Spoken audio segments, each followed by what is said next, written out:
Good morning, board members. Today, I take the liberty, and it's my pleasure to present you the Cybersecurity Transformation Program, which is the tactical execution roadmap for the cyber resilience strategy, which for the years 2025-2027, which has been endorsed earlier this year.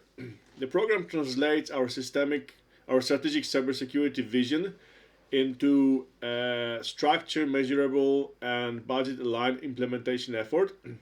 It spans across Avicenna Unicorn as the fund and all our portfolio companies, ensuring risk-based control, rollout, regulatory alignment, and long-term operational sustainability.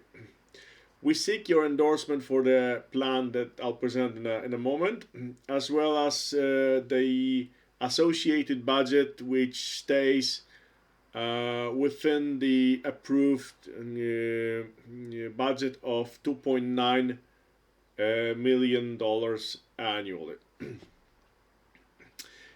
Why this program matters? Well, the cybersecurity threats targeting the life science continue to evolve rapidly.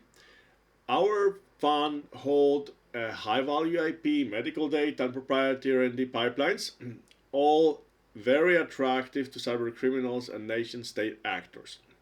Our recent assessment confirmed the persistent high and very high risk across both fund-level infrastructure and portfolio companies. To protect those assets, we must shift from fragmented risk mitigation to a uniform strategic and phased execution program.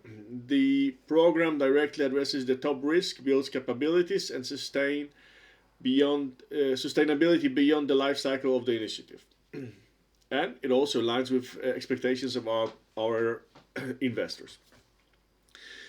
The program consists of 10 strategic initiatives, which include the EDR rollout, zero trust architecture deployment, implementation of AI-driven anomaly detection, enhancing the application security processes, implementing the third-party management, as well as cybersecurity due diligence executed during the onboarding of the new portfolio companies. The program is fully aligned with the niche cybersecurity framework, and its goal is to raise our process maturity from 1.5 to 3.0 by the end of 2027, which is after all of the planned gains from the program are operationalized and become business as usual. The program is divided into three phases. The phase number one is the foundations, we call it. And the aim of this phase is to secure the fund itself and top portfolio companies at the basic level.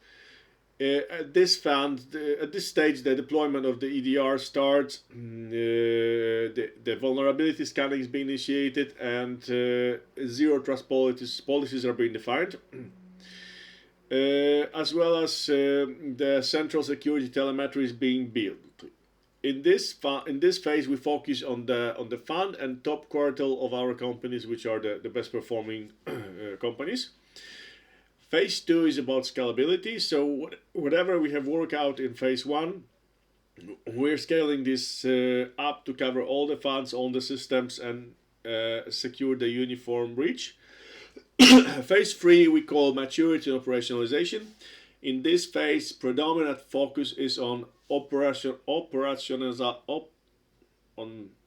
turning the outputs of the projects into kind of business as usual practices, which stay with the fund and the companies after the program is being phased out. In terms of the resources, we need several specific roles which should be intake from the outside and kind of stay with the company, and also some expert roles which can be acquired from outside. The most important of those would be the building the core fund team, which is the CISO, the PMO for the projects, and the enterprise architect. also the security operations and engineering, and what is very important are the security roles across the company. So we have the uniform reach in all of the portfolio companies.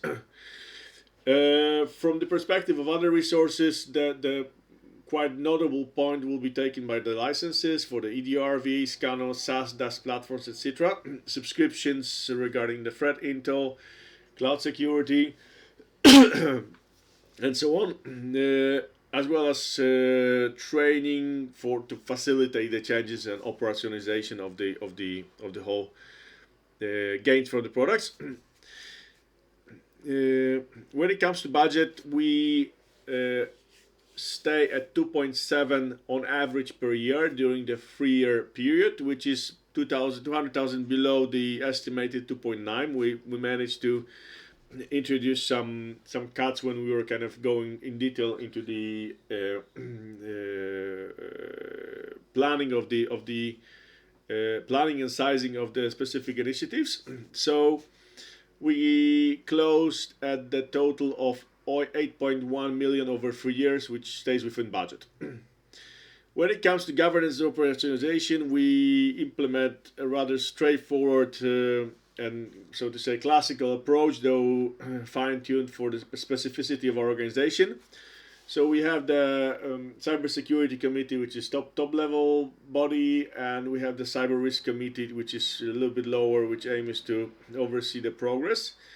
We have the PMO mentioned earlier. We have the workstream leads who are responsible for executing a specific workstreams. We have all of the reporting and metric structures aligned with the governance setup. Introducing a program like this is a very complex undertaking, which affects many aspects of functioning of the fund and the portfolio companies themselves. Therefore, we've envisaged a special kind of attention to the change management and communication in order to properly facilitate the change across the organization, especially in the phase 3, when all the products from the projects are meant to be operationalized. Yeah, so that all the added value generated in the project is not lost because of the fact that the teams are not willing or not ready to embrace the change. Yeah, so this is also an important factor. Finally, what we would like to ask you for, and what we kind of came for here, is to first of all, if you agree with what we have proposed to endorse, we would like to ask you to endorse the CSTP implementation as presented, and confirm that the budget available, which is kind of indicated in the strategy and within which we fit our program, is still available, and we can plan the activities as presented in this meeting and in the source papers that were sent to you before the meeting. Thank you very much for your attention, and I'm open to questions. Thank you.